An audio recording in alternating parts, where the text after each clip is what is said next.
Well, hello, good morning, Nigeria, and welcome to Daybreak on Trust TV. This is where you need to be this lovely, beautiful Thursday morning to catch up with developing issues across the country and indeed in the world. This is where we set the agenda for various interesting conversations as we shape your thoughts regarding certain critical topical discussions. My name is Abdullahi Ahmed. Thank you very much for joining today's program.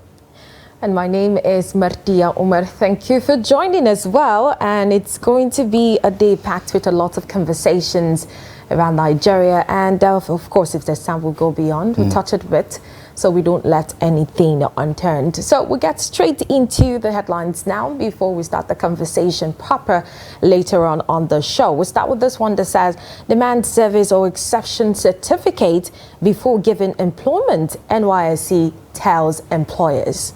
I mean, I still have my reservations about us being a certificate-based, economy. Exactly. As far as employment opportunities are concerned. There's one particular conversation that we've always had with Dr. Agus Obama. He's always saying, listen, let's focus on the Sabi ticket. I know we don't have a Sabi ticket, but what it implies is make sure people are employable. Exactly. Right? Because there are a lot of people with certificates that are not employable. All right. The second headline reads, China to complete Abuja, Kano, Port Harcourt, Maiduguri rail projects. And I hear there's also some refinancing of the projects involved. After losing so much, though. Bandits rustle 1,200 cows in Kaduna. Right, let's get to the details now, starting with that story about the NYSC, as the National Youth Service Corps has again called on employers of labor in the public and private sectors to demand the certificate of national service or exemption certificate duly issued by the body before offering any employment to first degree or higher national diploma holders. The Director General of the NYSC, Brigadier General Yusho Ahmed, stated this in Abuja at the Corps' legal aid workshop, with the theme optimism that the capacity of core lawyers for seamless free legal services. I said that the workshop was in furtherance of efforts to harness the potential of the core lawyers for improved legal aid services to the indigent members of the society and to harmonize the operations of the Corps' legal aid scheme in all the 36 states of the Federation and the Federal Capital Territory. General Ahmed says for the legal officers and Corps lawyers to better enlighten the public on the provisions of the NYSC Act, and for the Corps members, the NYSC bylaws, which he said will elicit greater commitment to the performance of stakeholders' roles as well as the conduct of Corps members.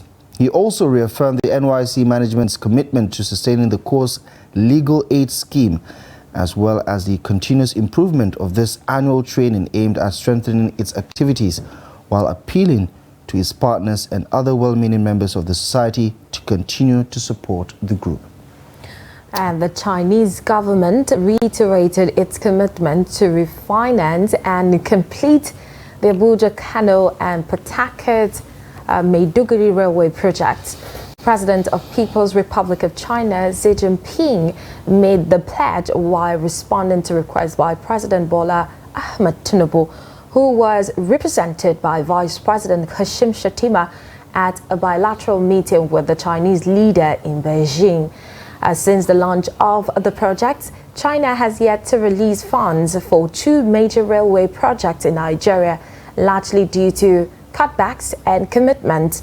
China had agreed to provide 85% financing for the construction of the Abuja-Kano and Port Harcourt Maiduguri railway project, while Nigeria, which had the duty of paying the balance of 15% funding from the inception of the project through appropriations.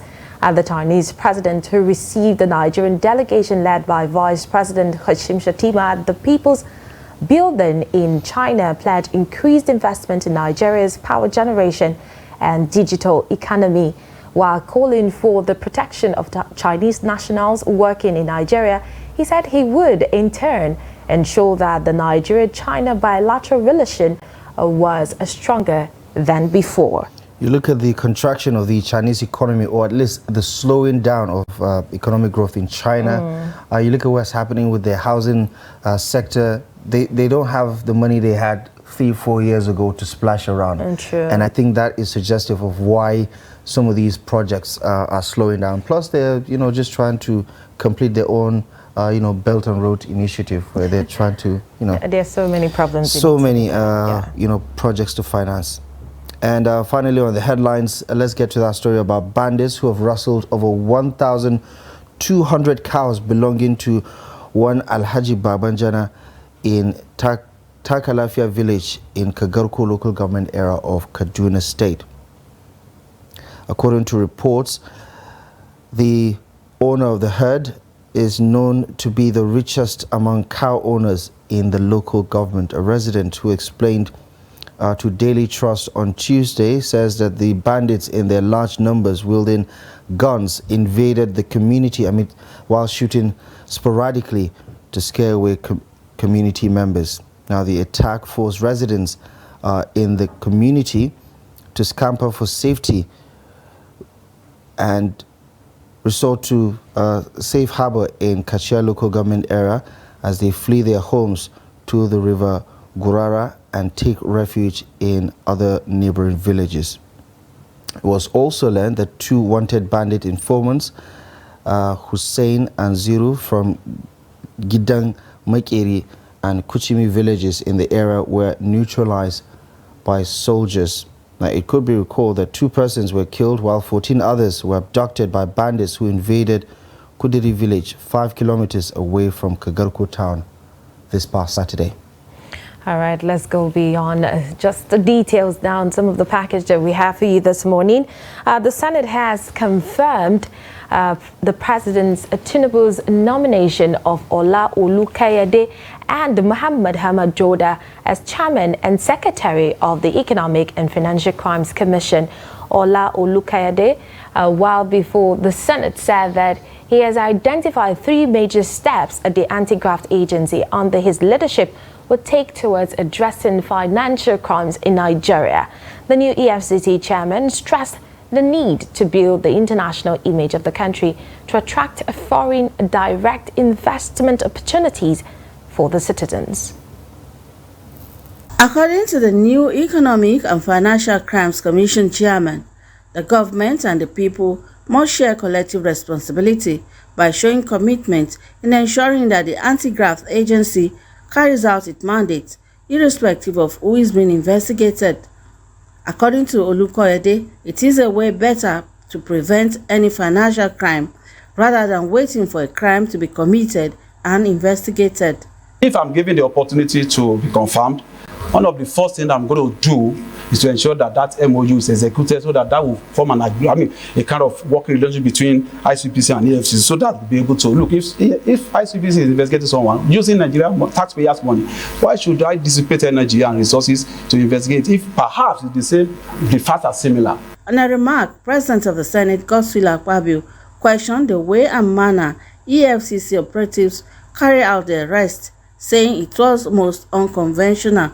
Distinguished colleagues, will the Senate confirm the nomination of Mr. Olanipekun Olukoyede for appointment as chairman of the Economic and Financial Crimes Commission, EFCC? Those in favor say aye. Aye. Those against say nay. The ayes have it. In a similar development, the upper chamber also confirmed Halima Shehu as the Chief Executive Officer, CEO of the National Social Investment Program Agency. I enrolled into ABU Zaria, where I obtained a degree in English and a master's degree in International Affairs and Diplomacy. I then went for the mandatory youth service at AfriProjects Consortium, a project under the Petroleum Trust Fund then. Distinguished colleagues, will the Senate confirm the nomination of Mrs. Halima Shehu for appointment as National Coordinator and Chief Executive Officer of the National Social Investment Program Agency? Those in favor say aye. Aye. Those against say nay. The ayes have it. The National Social Investment Program, NSIP, was a project created to change the lives of millions of Nigerians living in extreme poverty, upgrade the standard of living, and as well as improve the economy. Rashidat Yusuf for Trust TV News. Well, may his reign be productive and different from his predecessors in the EFCC. Well, moving on to other stories now. A professor of sociology and dean faculty of social and management sciences, Tukur Muhammad Baba at the Federal University of Birnin Kebbi, has faulted a one-style approach to fighting banditry in Nigeria. He identified several factors as being responsible for the spread of the menace and argues that the one-style approach would only continue to give same results even if repeated 1,000,000 times over. Trust TV's Umar Afanda has more. Professor Tukur Muhammad Baba graced an occasion at the State Presidential Banquet Hall as a guest speaker on move by the Vigilant Group of Nigeria Kebbi State Branch to stem the sudden surge of banditry activities around the state and neighborhood when he exclusively spoke to us, blaming ineptitude, corruption, repetition of same approach, and lack of strong will by everybody to end the menace. There is little sign that these conventional security agencies, police, army, civil defense, have not been able to curb insecurity. And it seems to be spreading. So this is an indication that we need either complementary or alternative arrangement to ensure community security. And we have to empower people, not necessarily to hold guns, but to be aware of certain contributions they can make to their own security. Professor Baba, who was the pioneer director, Center for Peace Studies, Amfodi University, alternative solutions must be sought for from local existing security outfits to complement efforts of the military and paramilitary, as well as a change of attitude of people towards immediate neighborhoods, from the trending "I don't care" attitude to happenings in the surroundings that many times resulted into serious security challenges. We train people to be observant of things going on around them in a community in Taraba State, and I'm very glad to say when we trained people, they were able to apprehend a lot of big-time criminals simply by listening, simply by watching, simply by reporting, and it was very, very successful. He later presented a paper on security consciousness at the occasion, which was a one-day lecture on problems and solutions to rapid increase of insecurity and 150 million naira appeal fund. At the lecture, two other resource persons, Deputy Rector Administration Wazir Umar Federal Polytechnic, Birnin Kebbi, Dr. Mohammed Mustafa Abakar, and Dr. Atiku Umar, a retired Assistant Director, Internal Security, presented papers on ways of combating security challenges. Although the appeal fund did not hold, due to overriding commitments of the launchers, the State Commander of the Vigilant Group of Nigeria Kebbi State Branch, Lawal Muhammad Augi, was full of gratitude. The impartment of knowledge to my members is more than anything. It's more than anything. So we thank God we get this lecture. Most of our men now are empowered with the knowledge of how important they are before the occupants of Kebbi State and how to deliver their own duty as vigilante group of Nigeria. From Birnin Kebbi, Umar Afanda, Trust TV. And now let's talk about gas. Now, compressed natural gas, commonly referred to as CNG, has been touted as the next big thing compared to petrol, which has increasingly become expensive since the removal of fuel subsidy in the country. And CNG is relatively cheaper and offers more mileage for users. There are, however, some unanswered questions around the conversation process in terms of safety and availability. So Trust TV's Abdurrahman Umar in this report unpacked the growing industry and its potential as a game changer. His report.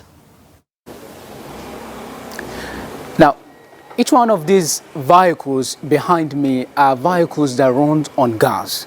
But one of the many questions Nigerians are asking is that how readily are CNG facilities available in Nigeria? Okay Yusuf is a fleet manager of a private transport service agency in Abuja with over 88 cars, out of which 62 have already been converted to run on natural gas known as CNG. Despite his foresight, he says government policies have to be consistent if the interests of Nigerians will be picked in this scheme. Investors are not certain about the government policies around the CNG. Okay, there is a waiver that investors that want to bring in CNG kits can bring their kits and they'll get waiver on the imports of those kits. An advantage for vehicle owners is that cars can still use petrol while utilizing CNG as fuel. We need to also understand that in the conversion of the vehicle, your petrol system is not condemned. So when the CNG is retrofitted in your car, it makes your car have additional functionality, which is a dual fuel system.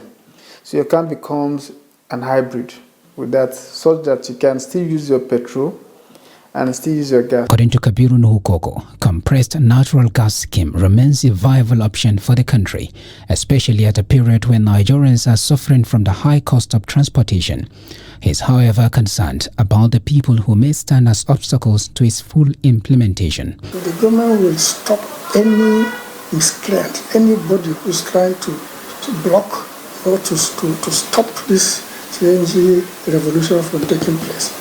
It will happen. For Abbas Mshabwala, having good plans on paper without proper implementation is one of the hiccups that has stalled Nigeria's leveraging compressed natural gas CNG for a long time. There's an excellent plan on ground, which if we go by that plan, it is quite a feasible thing and it's very beneficial to both Nigerians and Nigeria as a nation. To ensure the acceptance of CNG as a better alternative to petrol and as a way of reducing the high cost of transportation, creating awareness is the key. There are a good number of people that have heard about CNG, but there is no, out of those numbers, not so many of them have the right information about CNG gas and how it operates in cars. According to NNPC, CNG project in the country will roll out in phases, with first phase comprising of 21 CNG stations, which will support intercity transportation and will be ready by the first quarter of 2024.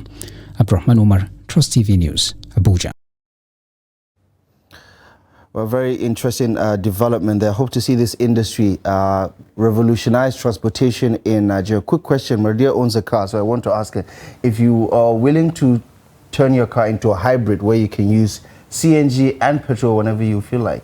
That would be interesting. I actually did a research into it. I think I did a podcast around this, and I had a conversation with some of the people who have converted their cars. Yeah, what was the experience some like? Of the plan. But the problem is, I did my research, and in Abuja, I don't think we have about 5 CNG plants. I think about 2, one in central area and then one around the airport road. I don't know about any other one in Abuja.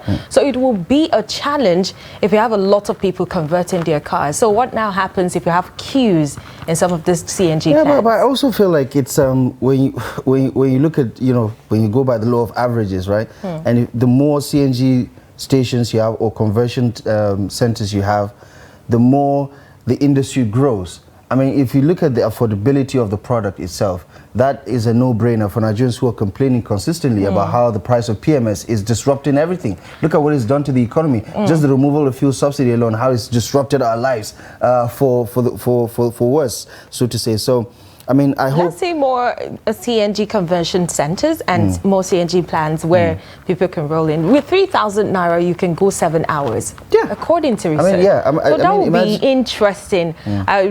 I'd rather say stick with CNG if it's that very effective. And there's something about it that I need more explanation. We probably will ask the expert. There's no side effect to it. We're just learning more.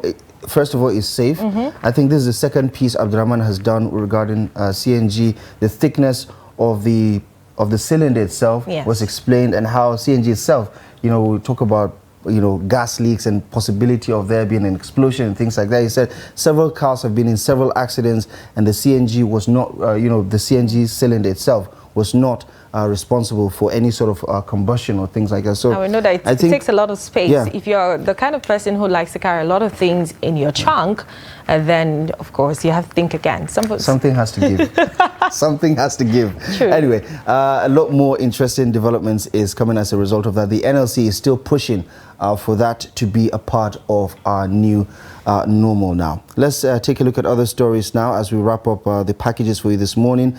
Zaria town in Kaduna State has a rich history of being a celebrated hub in Nigeria's textile industry with a 500-year history. Traditional embroiderers play a significant role in designing and creating ornamental garments, with needlework making traditional robes that has become part of the lifestyle of people in Nigeria and parts of West Africa. Zaria is famous for its unique embroidery industry that continues to create jobs for people across all ages. Abubakar Sadiq sent in this report.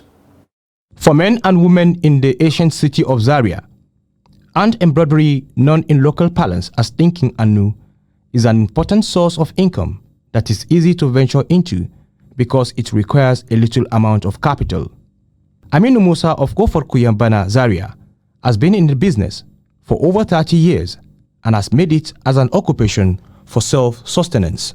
While talking to Trust Television through some of the hand-embroidered ropes with different threads that are used for the traditional wears, Musa said Askabiu and Askatakos were some of the famous ropes that are widely patronized by people. He added that for the royalty, Tsamia is the famous hand embroidery used with local thread and dates back to a century. For royalty, we have Al-Kebba. This Al-Kebba, you can see the emirs wearing it during the Salah and other occasion. And for the people, especially the learned, they use big gowns. That is Babariga, especially using this thread, because this one is different from the Sirpani. They are all called Siwen hand. He however explained that women have specific area of specialization, while men equally have theirs in the embroidery business. This one is made by the woman. This one is called Lenzami. This is Lenzami. We place it here. When we finish all the design, then we place it here. Musa stated that with the passage of time, modern designs have advanced in the business and has made it more appealing to people in other parts of the country. Zaria is popular in terms of making this one. Especially, our people also use it, but we take it everywhere in Nigeria, even outside the country, because everybody needs to. Sani Lawal Abubakar, the chairman Zaria City Market Association, who also sells various kinds of ropes embroidered in local and modern designs, said hand embroidery in Zaria is an age-long craft that draws patronage from all parts of Africa.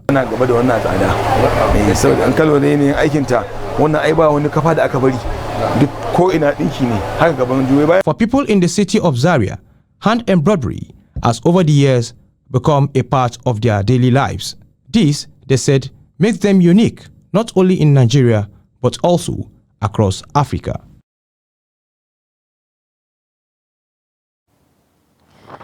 Kabir Lawal there with Abubakar Sadiq's report about the embroidery. We were just talking about it, the potential of it being lost in the next couple of decades, because we're seeing technology now being applied to some of these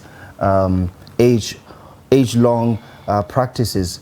Even though I'm not particularly frowning upon new technology, but I think people should always have an appetite for something in its true traditional form, regardless of the years that might come to pass, because I think that originality needs to still be there. Yes, and soliciting that we keep to the traditional way and, you know, keep these people in business and support them as much as we can. It doesn't really hurt when sometimes you just go to them, make a design, put food on their table. Times are hard as we speak. All right, those are the packages that we have for you this morning. We'll go on a quick break. When we return, we will start our conversation, and this morning, and it will surround the Nigerian government unveiling its renewed hope conditional transfer, cash transfer program, all of the issues arising from it, and the way to go. We'll talk about this after the break. Stay with us. It was never a consensus. We did all our best. You see, in politics, you give your contribution to the best of your ability. If you want, I'll forward to you this statement. You go to this bank and verify. But there are people who say not spending money is not about you. I'm coming. Let me finish. But there's so much to be done. Let me finish. Now, you don't allow me to explain myself. The recent development shows abductions are now a factor of informants embedded in community. It's not about the people of Katsina to say that, no, during my administration I was able to stop insecurity. No. Is about collective responsibility for all of us. And what we should ask ourselves is not what has been seen, is the life better? Are there more people who are unemployed who have not become employed? Is the level of corruption has gone down? Is there inclusion? All those issues. We're actually a gas country with associated oil. Our focus has always been on oil, that we have never paid significant attention to gas. To do it effectively, we need to have honest conversation with ourselves. Government needs to come down from its high horse and communicate with the people and build trust. There must be a solution. We cannot continue this way. They must come back to the table and agree. So whose child will do deny education? All these children that sit for jam, they want to go to higher institutions. But just a short while ago you were saying that why bring 10 children when you cannot cater for them? So why bring more universities when you cannot cater for the existing?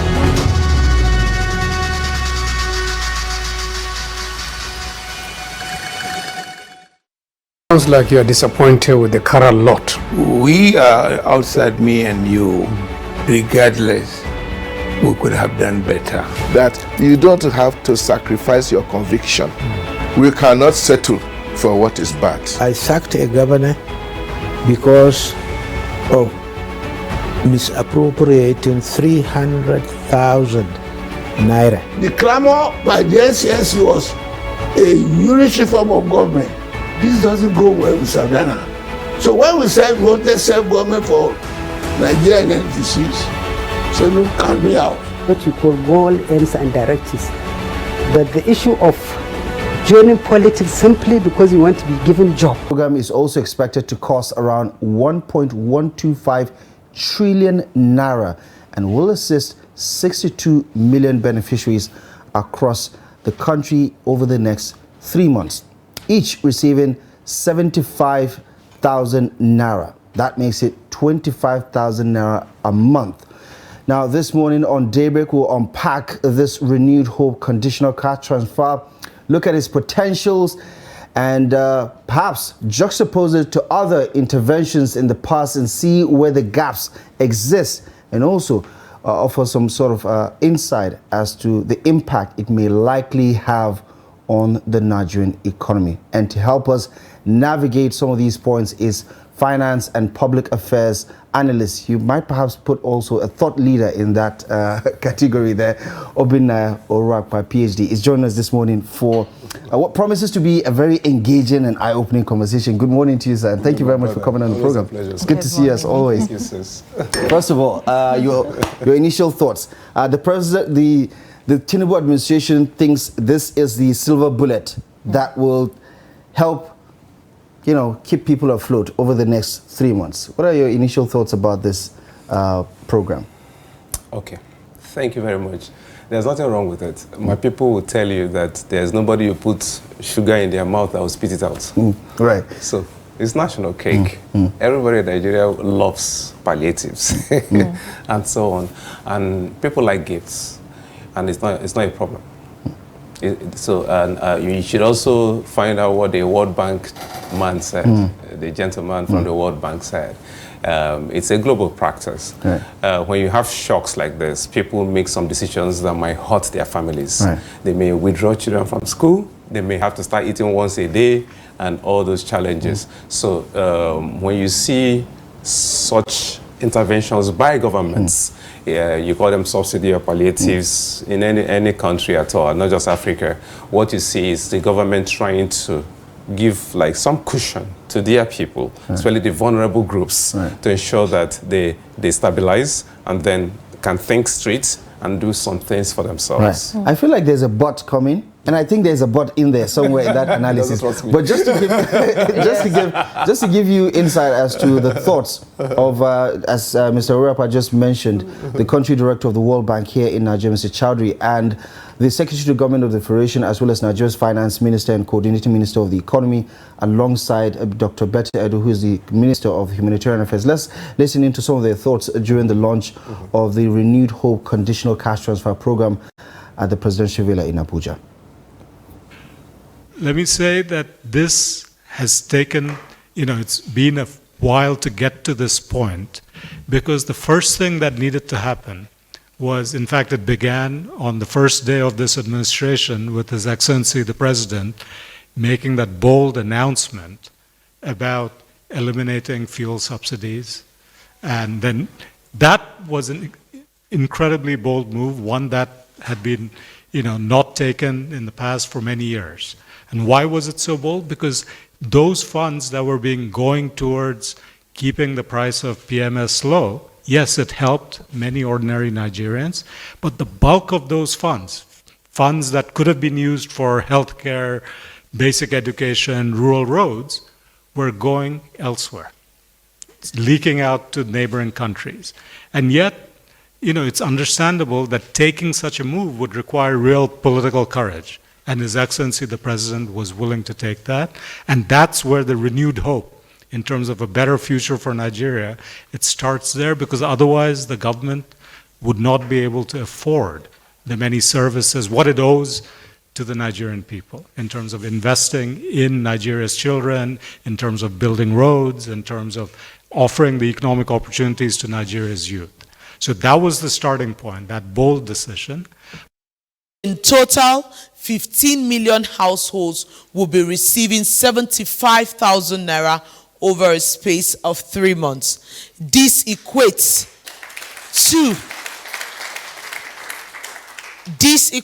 to about 61 million Nigerians directly benefiting from the conditional cash transfer. Why do we call it conditional cash transfer, and what really can it do for Nigerians?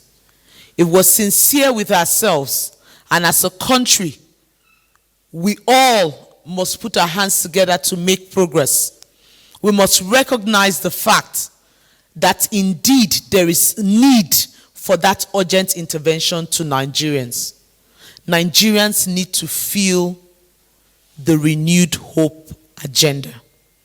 75,000 naira, it's enough to start a small-scale business. If you give people cash directly, you reduce poverty. You help them in a significant way.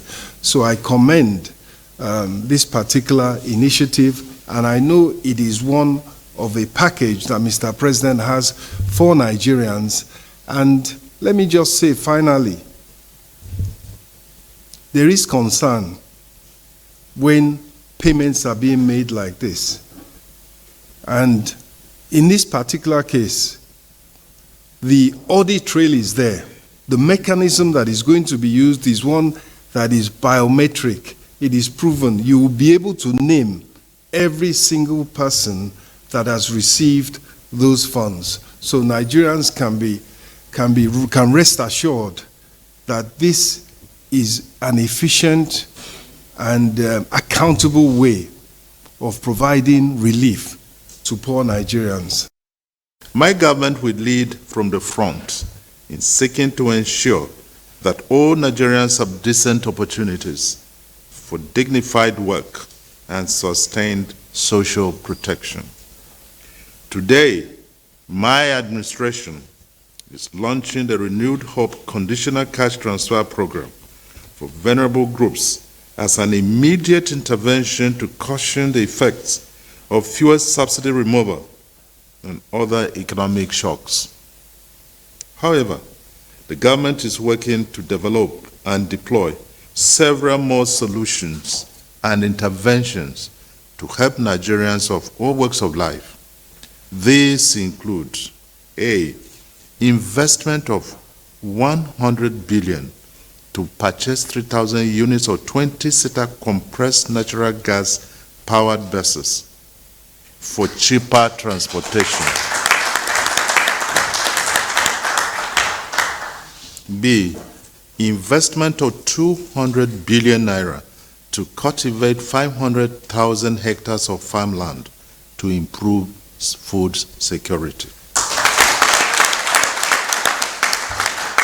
C, the release of 2,000 metric tons of grains from the strategic grain reserves to households across 36 states and the Federal Capital Territory.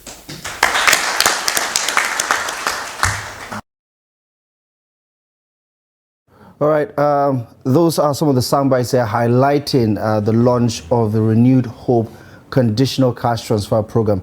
You've heard the voices and the thoughts of the country director of the World Bank here in Nigeria, Mr. Chowdhury, the Minister of Finance, the Humanitarian Affairs Minister, and the Secretary to the Government of the Federation who represented President Bola Ahmed Tinubu during that launch. A lot of diplomatic, political, and of course technical perspective to the issue around the rollout of this particular program. And once again, we have the one and only Mr. URUAKPA in the studio who has some thoughts about you know, what we've heard so far.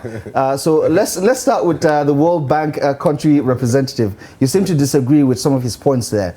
What do you make of their position?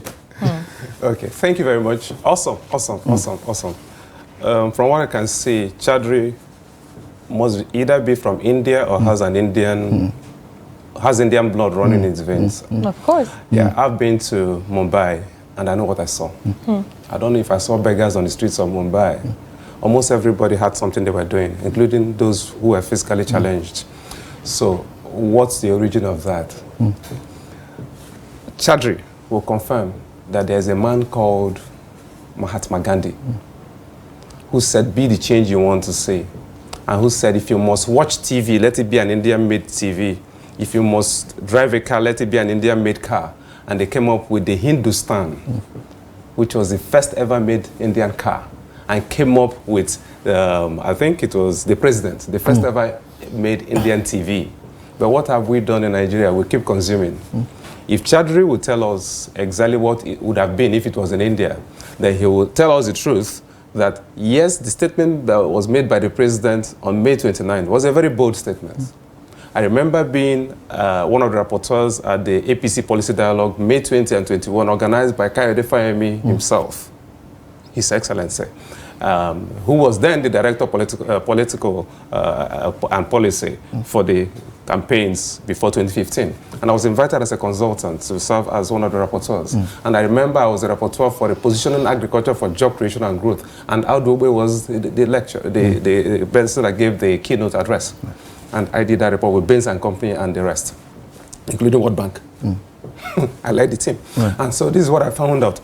Lord Mandelson, who was the third in command under Tony Blair, said something that anything you want to do and have the people follow you must be done within 100 days. So I suspect that that's what gave President Bola Ahmed Tinubu the boldness to announce the removal of subsidy. But do not forget that we've had cause to discuss on this platform the fact that there was provision in the budget of 2023 up until the end of June, okay, before the subsidy would have been removed. So what I would have expected, which would have happened in India, and this is me addressing Chowdhury, is that there should have been discussion. There are three things you do: stakeholders mapping, stakeholders engagement, stakeholders management. I'm talking about stakeholders. If we had finished the speech of the SGF, you would have heard that part of what was discussed with Nigerian Labour Congress is 15 points. He was talking about what the president would have read if the president was one addressing us. He represented the president here. And what you have is 15 clauses, terms of agreement. And one of those terms of agreement is the provision of CNG buses. Yeah? He did talk about that. He did talk about that. Good. And he talked about the 100 billion that will be used for that. And then he talked about the 2,000 grains and all of that. And because Labour had given a 30-day ultimatum to say, we need to see evidence of what you have done to cushion the effect of the subsidy removal. So, in case of next time, in case you become president, what I would advise is that you had the latitude of 1 month to sit down and discuss with Labour, Manufacturers Association of Nigeria, the private sector, people in vulnerable situations and so on, who are now going to benefit from this 1.2 trillion thereabout. What would have happened, I would have expected to happen, is to sit down and discuss it first, so that you put your best foot forward. But to the extent that it has happened, what needs to happen, like I said the other time I came here, is that when a commander-in-chief makes a pronouncement, even if it seems to be like, oof, sir, you shouldn't have said that. His inner circle, the aides, like Sir Wale Edu, BETTE Edu Doctor, and the rest of them, sit back and then see, okay, how do we streamline what the president has said, commander-in-chief has said, to make it fall in line with what would have happened under a normal circumstance?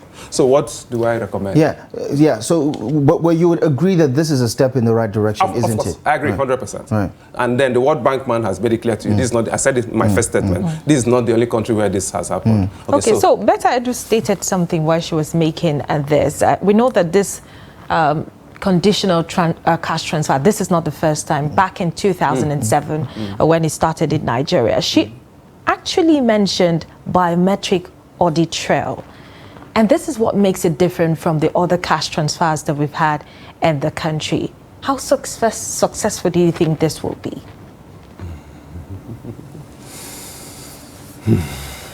Have you ever heard of Udoji Award? Right. Yes. Yeah, I've heard about it. I've heard about Udoji Award was something like this. But implementation is always the challenge. When Udoji was given, there's a case of a certain gentleman who I think was a student abroad, and when he got the money, he was so overwhelmed with money that he put the cash on the floor and started matching it. Right. Wow. He was deported. So what I'm trying to say is, the people we are going to give these monies to, have we prepared them to receive money? If you go back to the former NSI, APA, and so on, there's a particular terminology that keeps coming, the National Cash Register.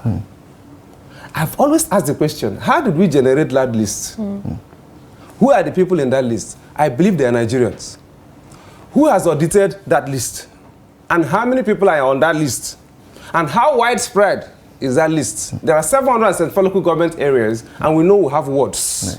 Someone jokingly posted on social media that when it comes to NEPA bill, it gets to even your village. Right. When it comes to ballot boxes, they get to your village. But when it comes to development, you're wondering what has happened. Right. So the people are going to be asking hard questions. And let's prepare for it.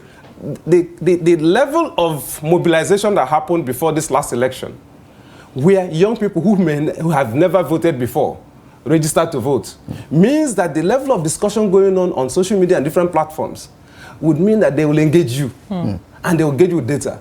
Now, talking about biometrics, you're talking about BVN, you're talking about data capturing, you're talking about GSI, Global Standard Instruction, meaning that if you take this money and you're supposed to pay back, just like what happened with NASA Microfinance Bank and all of those, and you don't pay back, your account can be hit, and it's happening. So I have no fears. Technology is such an enabler that you can use it to achieve several things. I'm an entrepreneurship coach. So I understand what is possible, but what we are asking is, can we set up a monitoring mechanism? What never gets measured, never gets monitored, never gets done.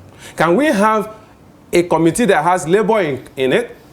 Let's not just leave this for the Humanitarian Affairs Office. I know they are seized with the responsibility of managing. Can we have a multi-sectoral committee I think they to have monitor this? Yeah, they do have a setup that includes. So let's have consulting firms. Taiwo Loyede is from PwC. Let's have KPMG and the rest of them sit together. Let's bring other people. Let's bring entrepreneurs. And so, okay, let's even bring retired pensioners who are going to be benefiting from this. Their names have been mentioned.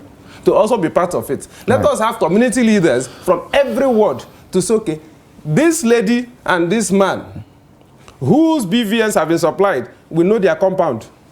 Right. Yeah, just so we can track it. Because if you can't track it, you can't measure it. There's something head-scratching about this particular conversation about the register itself, because back in July this year, when the National Economic Council met, you know, the governors, the vice president chairing this one, they unanimously, all of them, the 36 governors, unanimously resolved to do away with the national register used by the immediate past administration for the conditional cash transfer. Now, this, of course, was announced, you know, when the federal government announced the distribution of 250,000 metric tons of grains across the state, announced that jumbo package of 5 billion per state for palliative distribution. How do you square this now when you have governors who, you know, unanimously say, listen, we don't trust the register, we don't trust the data on that register? That was July, right? We're in October now. Give me a sense of what you think is going on, because even if you go to the register, you have 12 million plus people, you know, households captured on that NASCO side. Give me a sense of where this data is coming from, the one that we're going to use to roll out the 15 million households, the 25,000 per household. What do you think is going on here if the NEC disapproves the use of that conditional cash transfer register, the social register for the conditional cash transfer, and here we go, a couple of months later, the federal government is apparently going ahead to use data that is not accepted by the National Economic Council? What did the governors do after that? The governors, which rank code labor? If you remember, Ajero was asked the question, what about this 5 billion that is going to every state? What did he answer? He said, I don't know what you're talking about. Because they were still discussing how to manage this. And the governors went to the Federal Executive Council and decided that 5 billion be given to every state.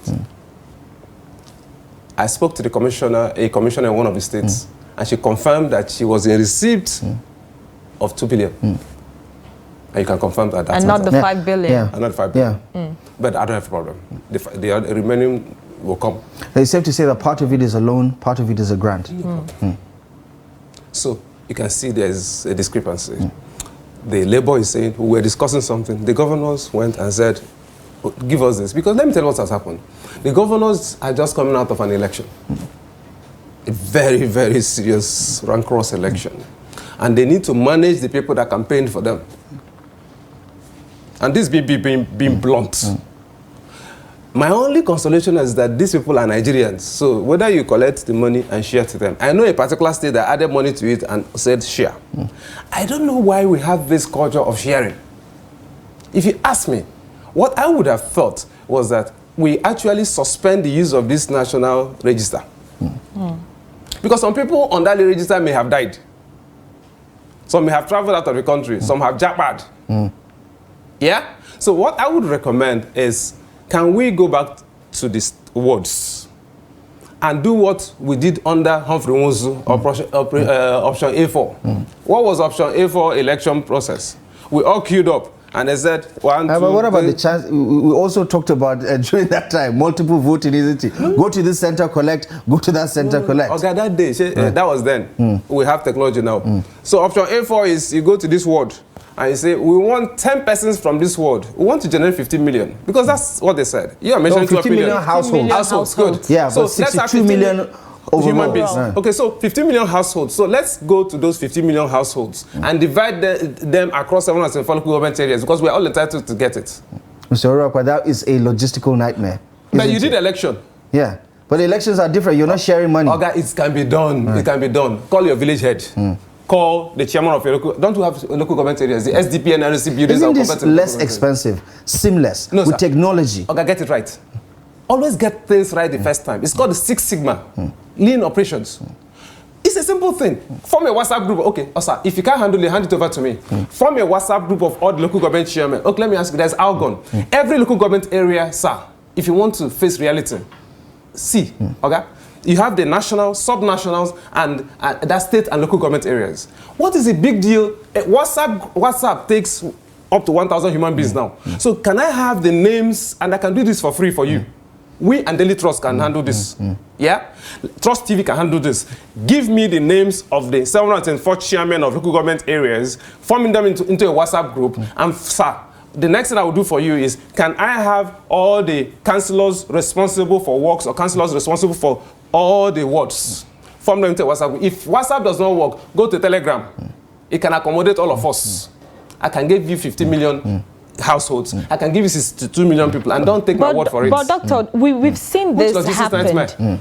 We've seen this thing happen, going to wards and asking for village heads. Yes. Just recently in Jos, the wife of the president went there to visit victims of, you know, some of the crisis, and gave about 500 million naira. And we still say in the news that some of them came out and say that this is just a community, but we didn't get. So there are still little problems from some of these recommendations that you've given. But anyway, that is a recommendation. But you also talked about the people have not been prepared to receive this money.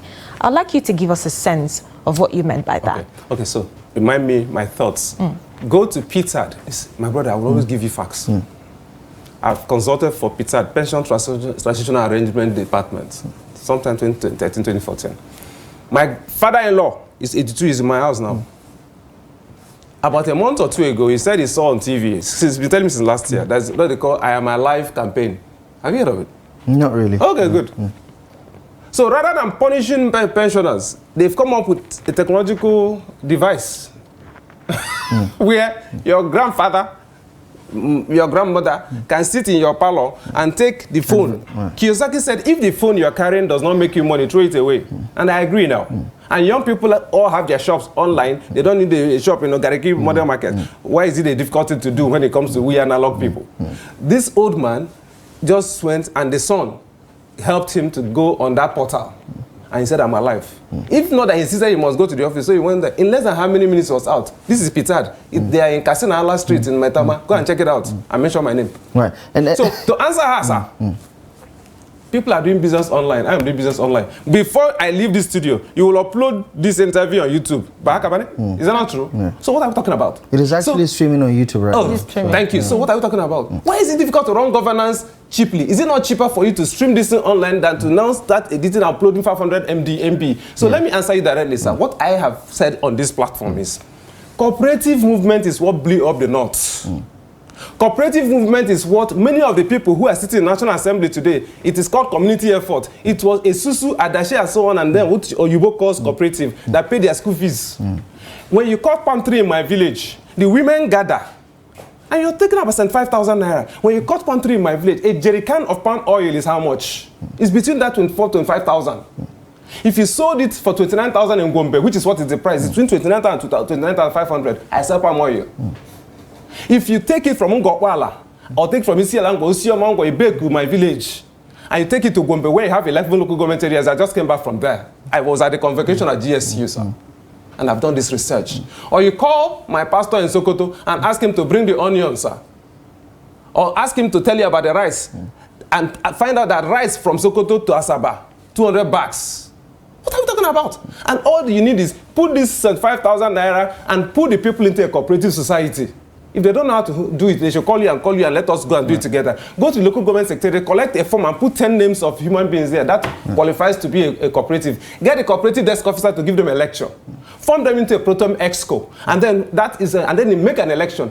Am I saying rocket science? This is keep it simple, stupid, KISS. Right. Yeah, but I also suppose that the point of this is an immediate intervention that helps households to put food on the table, attend to immediate needs. But I also get the sense that what you are talking about is a much more medium and long-term intervention. But if we look at on the face value of what this program by design is supposed to achieve, I mean, a lot of people will say it's a drop in the ocean, but is this a necessary drop in the ocean considering what we're going through? I mean, inflation is steadily rising. It is. Please play Betty do when I leave the studios. Betty mentioned it. That's a smart girl. Right. Betty mentioned it. Because when Madam Saratu was there, we saw 20,000 on TV. Cash. should I keep quiet? And then we kept saying, can't we teach these people basic business, not hustling? Teach our people entrepreneurship, not hustling. Go to China, Guangzhou, different districts. They can turn fair. Am I saying what you don't know? What about Singapore? Does Singapore have water? 60% of the water that Singapore drinks comes from an artificial hill that they created. Google it. Go and read from third word to first by Lee Kuan Yew. Singapore was a landlocked nation. What did they start with? Sanitation. Just clean the streets from the airport to here. Kuala Lumpur, Malaysia. Is it not your palm kernel that they came and took? But as you're landing in Kuala Lumpur today, you have different layers of fruit because the research institute today you have a deficit of palm oil. So let me answer you. Betty Edu has said it. Please go and read it, and I read it. Once I knew I was coming here, I researched on it and I read it. And this is what Betty Edu said. She said this money can help people as microcredit for businesses. A table in front of your father's compound with a yam dug up in the bank, and it's not a medium-term plan. Anybody that gets to 25,000, even if that's all we achieve from this discussion, sir, should not eat it. Because it's a seed. They should come 10 of them, sir. 25,000 times 10 of them is 250,000. If they don't know what to do with it, sir, they should call you and you call me. All I need is they should go to Abak in Akwa Ibom, where my in-laws are. And please talk to them and speak to the people there. There are palm oil, processing places there. Some generals in the north here are sending millions there to go and carry the palm oil. I'm giving you facts and figures. They should go to Cross River and go and collect crayfish. When the water goes up, the price of crayfish goes up. When it comes down, the price goes up. They should go to Badagry and get crayfish. They should enter the sea in Badagry and see Ghana coconut and Nigerian coconut. One is bigger, one is smaller. Right. It's safe to say that they have they have a 75 or is it 70 billion naira intervention for SMEs, and I suppose that's what they're targeting with that other intervention. But for this one, we're talking about vulnerable households that really need to eat today. I disagree. That they also need to eat tomorrow. Pardon. That they also need to perhaps buy medication. That they also, so perhaps maybe that option is not for them at the moment regarding what they're faced with. But also, I'll balance it. But also, is it fair to say that whenever we talk about Malaysia, Singapore, whether it's the United States, whether it's China, for instance, that we're having that apples and oranges conversation, that we're not in the same boat, and that there's not a one-size-fits-all situation. We understand how China had to go through a lot to get to where they are going through right now. Is it safe to say that our journeys might not necessarily be the same with other countries that might have been able to navigate their economic hurdle a lot more easier than we are currently dealing with ours? You have a point. Where was China at some point? Where was Dubai at some point? Let's stop running away from these issues. Where was China? I thought President Muhammad Buhari said that when he was in India, that people were falling on the streets. That was India before. So please, can we tell ourselves, I think it was MQ Abiola that said, if you spend 20 years learning how to be mad, how many years will you use to practice it? We're 63, for God's sake. We're not small children anymore. People look up to us.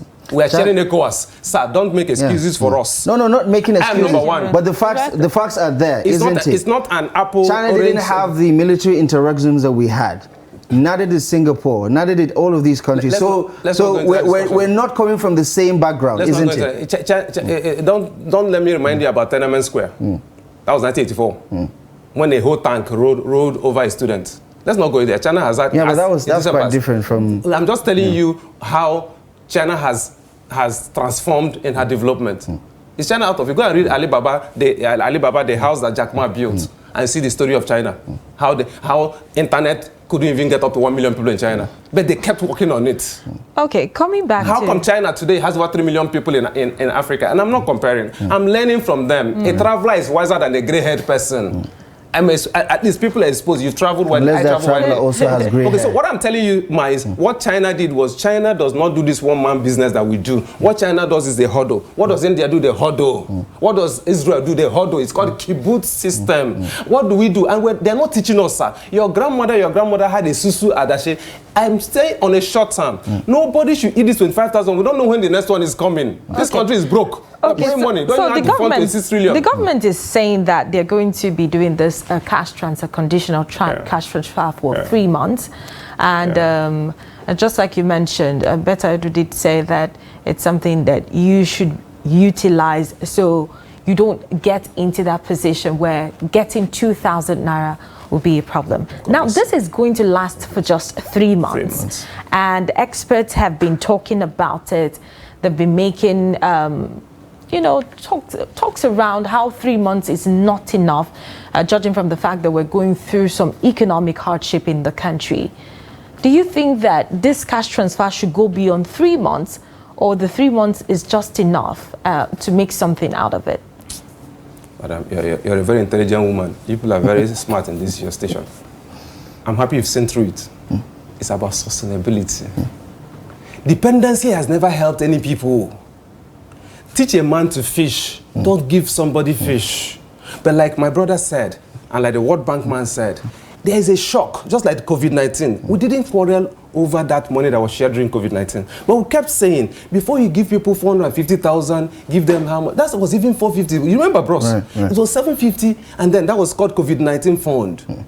Now, what's happened? What did they do with that money? A lot of people finished that one and started applying for the AXMIS loan, which was 10 million that brought down to 3 million. Where are those people today? Dependency is dangerous. What I have learned is growing up under my father and my grandmother. Today, my father has died, my grandmother has died, but I'm speaking Proverbs. That's what they taught me. What makes the he-goat smell is inside it. It's not perfume. You cannot wash it off. What qualifies me to sit on the studio here and face you is the education I was given. Can't we educate our people on how to dirty their hands? Sand-soiled hands beget oily leaves, as in the case of a hard-working farmer. Can we tell our people that we used to be a people that didn't have oil until DAYBREAK happened on us? And we had an oil boom. But what did it turn to? It became an oil doom. Because of the way we took it, we started spending, we started doing all manner of things. We now forgot the farms. Udoji what happened, and people who were making money in their farms and their yam, beans, and so on, now started coming to the townships, wearing trousers on their tummy, and then barbing Mandela hairstyle. And at the end of the day, it hit us. That's austerity came. And now we've been through this journey. But have you noticed that this generation now, realizing that the federal government, the subnationals cannot employ more than 5% of our 220 million people. So you have young people. I just employed about 3 months ago a social media manager. Last year, this girl just went and did, she's 20 years. She's not even been to university. And she went and learned social media management. As I speak, every Monday I have a post, Wednesday I have a post.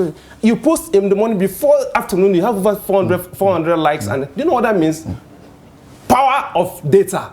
So let's not even go there. We know what to do. The younger generation is doing better than us. And I'm so excited because the hardship in the environment has made them to harden up. Those who can, not everybody can run to Canada. So let me tell you clearly, systems and structures. Let's tell Dr. Betty Edu, if we have to have a town hall meeting organized by Trust TV, please let it be your contribution. Let's also speak to the people that after 3 months, let me tell you the truth, this government still borrows. What about, did you hear about 1.5 billion? Right. Right. What does that tell you? Before this government, we've sat on this place. We spoke about it, and we're talking about going to borrow 500 billion. What was your take on it? He said they should hold on for this new government to come in. Must we continue to borrow, for God's sake? And when we borrow, what do we use it for? When is a Port Harcourt refinery going to come on stream? They said December. And without it, can people move? You give them 25,000 and you spend it all on transport. We might likely miss that because they're saying some of the parts that have been brought to fix the refineries might not be the right parts. So December might not be happening. And that is 25. But let's talk about that sustainability and the financing itself, right? Because you do the maths. You realize that this is money we cannot afford. I know, just like the World Bank country director said, it is not necessarily something novel. Even in the United States, you have Social Security. But then again, we're not the United States. They can afford it. They can afford to blow up their debt ceiling for all they can because they are a reserve currency. Our Naira is not a reserve currency. So we don't have the luxury of saying that we can absorb some of these shocks. But if you look at the sustainability, what worries you the most? That at the end of the day, this would also, because the concern is, at the end of the day, this will be another exercise that will end up in futility because the same poor people that you're trying to help will still be poor after everything is said and done. You have commerce teachers, you have economics teachers in almost every state. Can we bring them together? And I promise you, Trust TV should coordinate it. I will provide the content. A lot of assignments for Trust TV already. We can't keep talking like this. Talk is cheap. I'm telling you what I'm doing, sir. I do Zoom meetings and Google Meet meetings, and I use Proverbs to teach life and business principles. I travel around Africa. I told you before. Okay, so Trust TV should use your YouTube channel. Get a Zoom account. Call me. I'll bring you other resource persons. Business school graduates. You know how many business school graduates in Nigeria? You have LBS, you have Enterprise Development Center, Plantatic University. I was National Secretary for 4 years. There are people from Harvard and so on. What are you doing with them? Talk say people, get yam, not a bit chopper. Because he sees the goat wasting it. You have such resources. So can we work with this government? I think what has happened has happened. Can we work? You are media. You're constantly speaking. Do you think they are repeating the same mistakes of the past? If you allow them, they will repeat it. If you're not close to the fire, your yam will never rise quickly. If you leave this government, if you don't engage this government, they'll make some mistakes. They'll make worse mistakes. And they would still come back and apologize. So let me tell you what to do. In America, you have SBA. You know what's SBA? Small Business Administration. In Canada, in Ottawa, Ontario, and so on, you have places where you can get mentored, like business clinics. That was what Oshibanjo and Smedan were going around the country doing, called the MSME clinics. Go to Smedan, where Wale Farson just left. Charles Odi is coming in now. I was there last Friday. Ask them for the document. I've said it before here. I don't know if you took notes. One local government, one product, OLOP. Every local government area has at least one commodity that she has comparative advantage on. It's been there for years, from Dubai and Dalaja. I keep sounding like a broken record. Now, if you can take just one, these 25,000 people in 3 months and 5,000, form them into a cooperative and tell this person to focus on onions in Sokoto. Stay on your lane. Tell the people in Isialangwa and Osiomangwa to focus on palm oil, cassava, and gare. Tell the people who are the Ofada people in the southwest to focus on Ofada.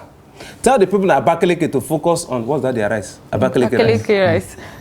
Sure, you've gone to lift the ban on those 43 items, or how many items in Central Bank? Yes. Okay, so people are going to flood rice that has been for 20 years, 10 years in Thailand instead of this place. So what happens with Anko Borua's program? What happens to continuum in governance? But I don't want to go into that. That's a discussion for another day. So sustainability means that, sir, follow the American that you called. It's called SBA, Small Business Administration. Our own corollary is Smedan. And Nigeria is such an organized country. We simply haven't used what we have. You have NEPC, Nigeria Export Promotion Council. And there's a mantra there. It's called Export for Survival. You know why? Check the budget of 26-point-something trillion, $34 billion. Go and read it again. I reviewed it yesterday on another platform. And this is what I found out. They're looking at non-oil sources. Because see, this fossil fuel has a time frame. Even the MD of one of those big organizations is driving an electric car. Let's go in there. So look at innovation and so on. Look at different things. And I like this government. This government has changed the terminology of almost every ministry.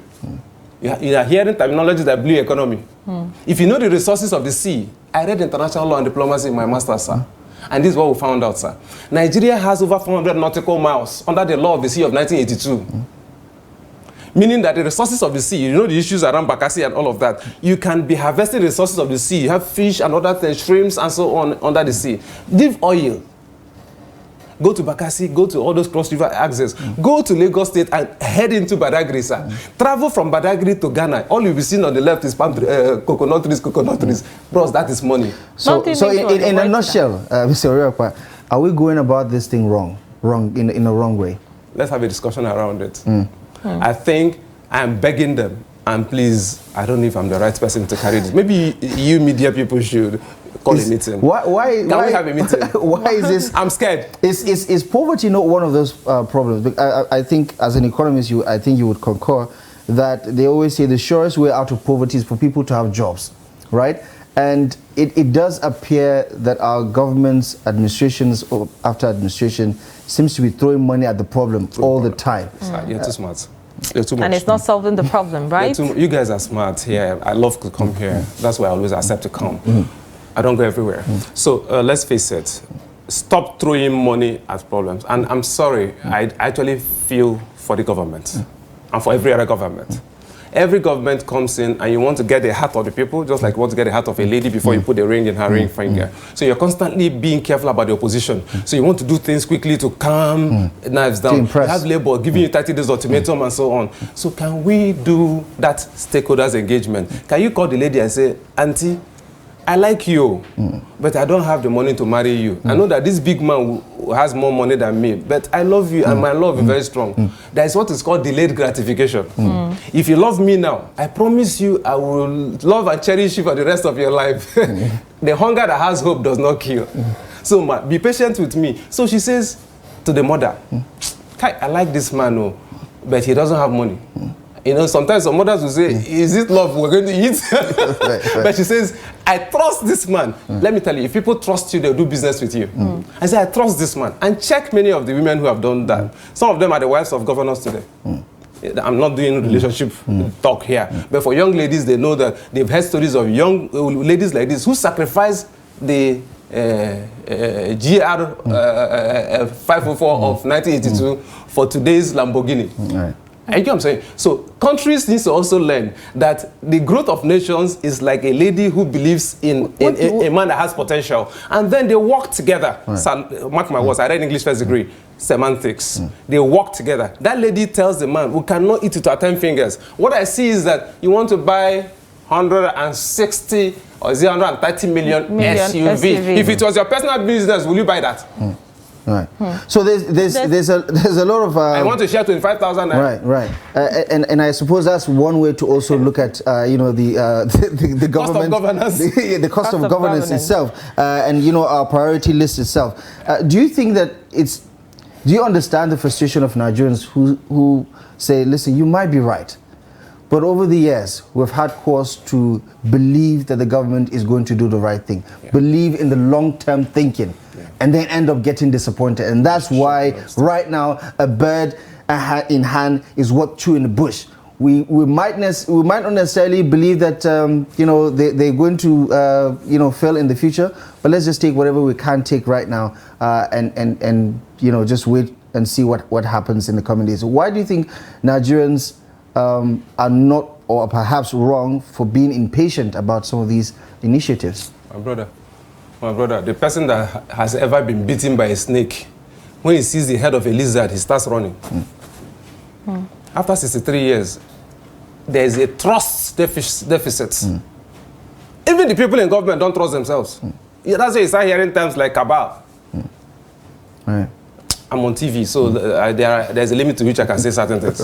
Even the people in political parties, they trust themselves. So let's not go there. Okay? Maybe we should be speaking to the people that will collect the 25,000. In case you are going to collect the 25,000, I'm begging you, in case you ever see this clip anywhere, don't eat it all. Hey, use it all. If you don't know what to do, call someone in your neighborhood there. 3 things I would recommend you do. Form a cooperative in your village. Eat part of the money. So let us obey this gentleman here. That you can use some of it to buy drugs, some of it to buy food, buy maize, masara, grind it and make your akamu. At least be eating small. But I would recommend, sir, we don't know, after 3 months, just like our madam has said here, we don't know whether another one will come. Our government needs money for other things, infrastructure and so on, and it's not their fault. This rot has been on for years. In case you're collecting 25,000, form 10 of you into a group, a susu, Adashi, Ajo, it will become 250,000. You can take 5,000 out of it and be eating small now, cook soup and cook other things. But try and see what is around your community. If it is Denkeli, potato in Bokos, if it is onions in Sokoto, call your people in the south and see whether you can send onions to them. And then tell the people in the south to send you their palm oil or their gari. Reason being that God has blessed Nigeria so well that some communities produce different things from the other people. What is in abundance in the south is not what is in abundance in the north. Can we do exchange? It used to be called trade by barter. You are on your own. You are a citizen of Oyo State on your own. When it comes to politics, you better manage what you get now, because in the next 2 years, the politicians will start doing campaigns. Wow. It's been an interesting conversation. And unfortunately, we're running short of time. But also, just to end on this particular note about the figures, you go to NASCO website just to see for yourself where the social register is domesticated in the Federal Ministry of Humanitarian Affairs, Disaster Management and Social Development. you realize that in their mapping, where they talk about vulnerable households, poor and vulnerable households, it has established that as of September last year, 2022, the number of poor vulnerable households stands at 12.8 million, 12,828,135, and 52.8 million individuals.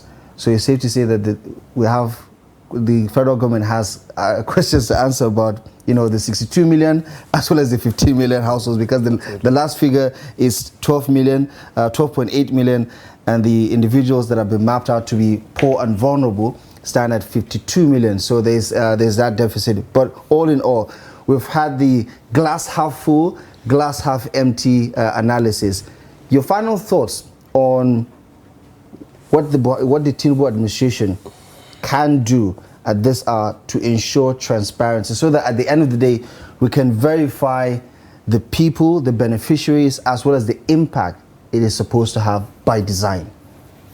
Okay, with every sense of respect to the Commander-in-Chief, President, Federal Republic of Nigeria, President Bola Ahmed Tinubu, former Governor of Lagos State, who had 20 local government areas, that was bold enough to engage the federal government of Obasanjo and grew those local government areas to 52 LCDs, and followed up the case to Supreme Court until the funds for those local government areas, which were seized for a length of time. And how did he survive? He was resourceful. He engaged the banks and engaged the private sector in Lagos State to free up funds. And then I remember that I had cause to engage a former SGF, then wasn't an SGF, and I asked him questions when they were in ACM. He told me about a certain gentleman called Comrade Adams Oshomole, then about to be sworn in governor of Edo State. Right. And what did Adams Oshomole do? He took his commissioner nominees to Lagos State. Then Fashola, SAN, was governor. And then what happened was they did a matchmaking. The commissioners of Lagos State on one side, and the about to be made commissioners of Edo State on one side. Right. And they said, works meet works, finance, finance, and they asked themselves. And at the heart of that discussion was, how did Lagos State survive without FAC, Federal Allocation Accounts Committee funds? And they found out that Lagos was one state that had internally generated revenue. Fact, sir. I can see you're checking your facts. Check this out. The next state that grew her IGR up to 50% after that meeting was Edo State. Adams Oshomole sits at the Senate. Call him and ask him if I'm lying. So the question I'm asking is, how many other states in Nigeria can stop us from coming in 2027 to share 25,000 again? And how you can do that is to grow the economy of your people. What did Lagos do under the Anchor Borrowers Program? Lagos did Lake Rice. And what is Lake Rice? Atiku Bagudu, National Planning Minister, was Governor Kebbi State. And in November 2015, Audu Obe, Chief, and Muhammadu Buhari, President, flew to Kebbi and launched the Anchor Borrowers Program. Implementation became the albatross of that program. But be that as it may, as at 2015, there were 4 million rice farmers, and please call refund and confirm me if these facts are true. But by 2019, they became 12 million. Why? The Anchor Borrowers Program of 2015 had now made the rice farmers to have an outgrower system where paddy rice was supplied to the Anchor, who processed, and then of course rice, and then finally go to Mieti Allah and ask them how many cows die in Lagos for suya, kebab, and for Owambe parties, and where those cows come from. They move from here down there. So why can't we do practical things that are being done by private businesses? And we'll keep discussing this. It does appear that the solutions are no-brainers, but then again, we always come up short when it comes to implementation and executing some of this program. The scale of this problem seems to always outweigh the scale of the solution. But we're going to have to leave it here for now. As always, it's been eye-opening hearing your thoughts on some of these conversations and talking points. OBINNAYA, URUAKPA, PhD, thank you very much, as always, thank you for joining us on the program. We appreciate your invaluable analysis. Always my pleasure. All right. Thank you. Thank you. Good job. We'll take a quick break. Daybreak returns in just a moment, where we take a quick look at the front pages of some select national dailies to bring you up to date with the stories making the headlines. Newspaper review is coming up next. It was never a consensus. We did all our best. You see, in politics, you give your contribution to the best of your ability. If you want, I'll forward to you this statement. You go to this bank and verify. But there are people who say not spending money is not a virtue in itself. Let me finish. Because there's so much to be done. Let me finish. Now, you don't allow me to explain myself. The recent development shows abductions are now a factor of informants embedded in community. It's not about the people of Katsina to say that, no, during my administration I was able to stop insecurity. No. It's about collective responsibility for all of us. And what we should ask ourselves is not what has been seen, is the life better? Are there more people who are unemployed who are not become employed? Is the level of corruption has gone down? Is there inclusion?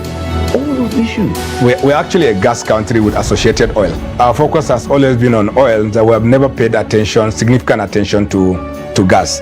To do it effectively, we need to have honest conversation with ourselves. Government needs to come down from its high horse and communicate with the people and build trust. There must be a solution.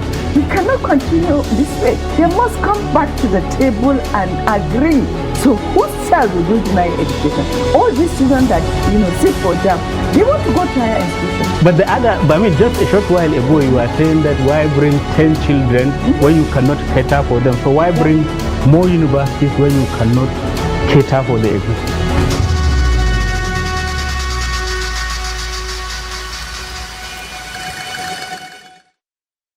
Sounds like you are disappointed with the current lot. We are outside, me and you, regardless, we could have done better. That you don't have to sacrifice your conviction. We cannot settle for what is bad. I sacked a governor because of misappropriating 300,000 naira. The clamor by the NCSC was a unitary form of government. This doesn't go well with Savannah. So when we said we wanted self-government for Nigerian entities, so you count me out. What you call goal, aims and directives. But the issue of joining politics simply because you want to be given job or to be given contract. Removing the assumptions, the foundations of their fears, and at the end of it, each and every one of them seems to be surprised. I was posted to Guachuku. My job was to go from community to community, educating the people how to improve themselves. Government will come to help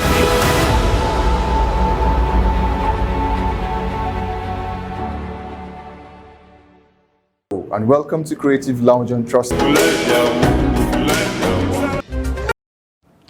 Good morning once again. If you're just joining us, yes, you've missed the discussion part, and you haven't missed it totally. All you have to do is get to our YouTube page and watch the discussion we had with our analyst just a few moments ago. Right now, it's time for us to look at the dailies, some of the selected dailies, and see what's happening.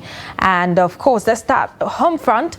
The Daily Trust newspaper is in front of me, and we'll start with the lead story that says marketers blame Forex, others as fuel scarcity returns to Lagos and Abuja. Interesting writers attached to the story. One says, petrol business no longer attractive. And then we have NNPCL, other stations shut. We also have why marketers cannot access dollar at official rate. That's coming from the federal government. And above that lead story, we have a Senate confirming Olukayade as EFCC chairman. We also have the story that talks about after $1 billion drop, and Nigeria may suffer further decline in FX inflow. This is according to a report you might want to get as aviation fuel hits 1,000 naira per litre. All right, you might just be wondering why we have palm oil in all of this. All right, to get more details on page 22, you might just get details of all of this. And then on Gaza, Islamic nation accused Israel of state-sponsored terrorism. Riders that might interest you. U.S. vetoes United Nations Security Council resolution on humanitarian pause. And then there's another one that says we're ready for negotiation. Guess who this is coming from? A Palestinian ambassador. All right, get details of that. And those are the stories in the front of the Daily Trust newspaper this morning. Yeah, you talk about victims of the victims, and that's the Palestinians, basically. You know, they're victims of Israeli occupation. They're also victims of the Hamas militant group, which is also, you know, in its own way, complicating an already bad situation. But let's quickly just take a look at the Punch newspaper. Apologies, we're trying to get you some of the graphics so you can see the pictures of the papers this morning. But if you can just run through some of it and get to unpacking some of those stories. The Punch newspaper today is talking about contributory pension. It says NLC retirees lament as 26 states fail to join scheme, and Lagos, 5 other states in full compliance. Contributory pension scheme inevitable, according to PENCOM. Withholding pensions immoral, says NLC. Retirement now death sentence as retirees kick. My goodness. I mean, you talk about people who give 35 years of their life in service to their nation. I think 2 days ago we saw how exhaustion took the day when some of the retirees were falling off and waiting for their pensions. I don't think there's anything complicated about it. I just think it's a lack of commitment, and that's this sense that you don't value people who have put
But in a situation where you apologize that we couldn't bring you some of those papers displayed on the screen as usual, but thank you for always understanding. Now we move straight to analyzing some of the selected dailies we've read out this morning, and our paper reviewer is already in the studio. Malam Nasser Lawal, editor, Dateline Nigeria. Welcome to Daybreak. Once Good morning. again. Good morning, man. It's good to see you again. Good morning. Right. All right, let's get straight into this. The lead story this morning on a Daily Trust newspaper. Marketers blame Forex and others as fuel scarcity returns to Lagos and Abuja. We're coming back to this after talking about this fuel scarcity last week, and it seems the problem is resurfacing again. What's your take on this development? Well, it means there are so many people that are not doing their jobs. Like we have the NNPC, we have also the marketers, but the NNPC especially, because right now they are the sole importers of petrol, and they have all the access to the foreign exchange, while the marketers are not having anything. So I will rather we move away from all this blame game, so that what we want to see is the filling stations actually dispensing fuel at the normal price that we used to know. But right now, if you go to, especially along the outer northern expressway, I think that's the Kuba expressway, you see only NNPC filling stations selling fuel. And that means long queues. No, the queues are not necessarily long, because you know Nigerians have like somehow reduced their consumption of fuel, and then some of the filling stations are actually selling at slightly above the normal price that we used to know. So because of that, honestly, there is... Everything goes according to plan, especially with the refineries, with the plans around CNG being a part of our new normal now as an industry. Well, I think the problem is that the government is giving us some mixed explanations. You know, they say one thing today, and then tomorrow they change it. Like even the Dangote refinery that they are talking about, I remember they said by the second week of October, they will start dealing in diesel and I think jet A1 or something like that. But right now, I don't think they have started that. And sometimes they will tell you, even with the Dangote refinery, even with our refineries back on stream, you know, all these problems that we are having, fuel may not necessarily... Yeah, but it is something, isn't it? Yeah, it is. But honestly, for how long can Nigerians continue to be made to wait? Because this thing is not as if anybody is giving it to us free of charge. You know, people are paying for it. And despite the fact that you are paying for it, you still cannot have access to it. Honestly, this is, I think, a serious problem that so what do you needs to be think looked into. will happen if marketers are saying that the petrol business is no longer lucrative, is no longer attractive? What does this mean for the consumers of petrol? Well, I think for the marketers, I think they should also start looking for another business. Do you actually agree that, you know, they're not able to make profit? Yeah, I believe, because if I remember correctly, not long ago, somebody was telling me, I think he's into the oil business. He was telling me that in the not too distant past, you need only 9 million or so to get a truckload of fuel. But right now, and then what you will be able to make, you know, is in the region of 1 million or so. But right now, you spend close to 25 or so million to get a truck, and then at the end of it, what you will be making as profit is between 400 and 500,000. So many things have changed. But to just come out and start complaining about the fact that the business is no longer lucrative, honestly, is for you to do your homework and see if it is something that you need to check out. Because I know it's, I mean, you go by the laws of demand and supply. It's a product that is always in demand. So I don't know how you could lose money. The removal of subsidy doesn't just rub off on us, but it rubs off on the market. I mean, they always transfer the burden on the consumer who ends up buying it in the first place. Okay, let's go to another headline here. Quickly, Senate confirming Olukayode as EFCC chairman after the controversy about his qualification as the EFCC chairman. Now he has been confirmed. Now we have to look forward. What should be his key responsibility or his key assignment as the boss of EFCC now? Well, I don't think we are through with all the controversies because right now I think there is a court case. Somebody is in court trying to stop him from discharging that responsibility. But is this justiciable though? Well, honestly, we'll wait for the court to decide. I think it is because we are talking about violation of the law and somebody being appointed without, according to what they are saying, you know, without the requisite experience, and then you are now making him the head of... He's not a square peg in the square hole. Yeah, making him the head of EFCC. But as regards his appearance before the Senate, I think he left me in no doubt as to the fact that he is really a talker. I think we had that conversation this morning. You know, he's had that obviously as someone who is a legal counsel to the FCC at some point. So honestly, I now will want to wait and see whether he will also prove himself to be a doer, because talking is, everybody can talk, everybody with a mouth can talk. And he has a lot to learn from those who have held that office in the past. And there's that jinx. I was talking to my dear earlier about it, how every predecessor, every chairman of the EFCC, from the pioneer chairman himself, Numala Nuhuribadu, has left in an unceremonious way. They've been dogged by one allegation or the other. What does he need to do, in your view, to avoid experiencing that same, you know, blemish? Well, I think he should try as much as possible to see that nobody succeeds in dragging him into all these politicizations of corruption. Because the moment you start doing that, honestly, it's for you to serve your darling administration, and by the time that administration... But is that feasible, Mara Nasser? Yeah. I mean, it looks to me like all he has to do is, when the presidency says jump, he only has to ask how high. Well, we also need to look at certain things in perspective. From what we are being told, it's an independent position. You know, you should. But what about what we know? Well, from what we know, then honestly, there is a limit to how he can, his performance. Because even before initiating things that have to do with some of these politicians, you may need clearance. You know, with who can you go after? Who can you not go after? So that you don't end up embarrassing the administration, and you know, and also in the screening exercise, there were some utterances like, you know, the Senate president, and I think we were discussing this off camera, you know, might come off as a joke, but then again, that is the sense that Nigerians get, that there are two different laws for the same crime in this country, that one person can do something and then the EFCC or the ICPC or the police can even go after him, and the next person, who is apparently a sacred cow, can do the same thing, but apparently nobody cares. Well, I would rather see that as a slip of tongue, because something that he didn't intend to tell Nigerians about. But that's the reality. You know, our laws, despite the fact that if you ask our lawyers or constitutional experts, they will tell you that the law can be applied in all situations.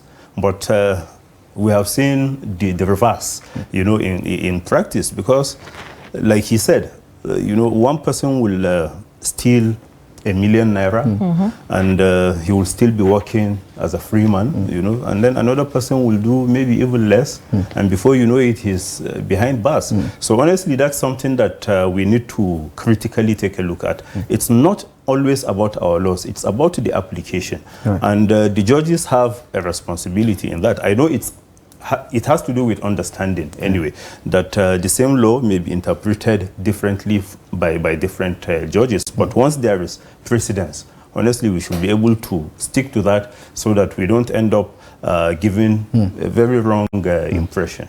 Wes is saying we have to go, but just a few seconds. The diphtheria outbreak, the death toll is steadily rising. Just your quick thoughts on that. Is it time for us to declare this as a public emergency, public health emergency? I think we need to do that, because only yesterday I saw a meeting between the Minister of Health and I think the 36 states of the Federation. It's unfortunate that we are still talking about, you know, even how to confront this, rather than coming out to say this is what we have done, you know, to stop the spread, to stop the menace and all that, but we are still talking about planning on how to confront it. Honestly, I don't think that's the way to go. Yeah, yes. And it's really embarrassing to say the least on our healthcare system. These are vaccine preventable deaths. It's not something that's inevitable, so to say. Ma Nasser, thank you very much for us always providing us the invaluable insight to some of these headlines. This one is good to see again. Thank you. On Trust TV at 8 a.m. My name is Abdullahi Ahmed. Thank you for watching the program. We'll see you next time. And talking about the sports program, our sports show, 360 Sports, is next, where you can get all of the analysis happening in the world of sports. My name is Martia Umar. Thank you for watching, and bye for now.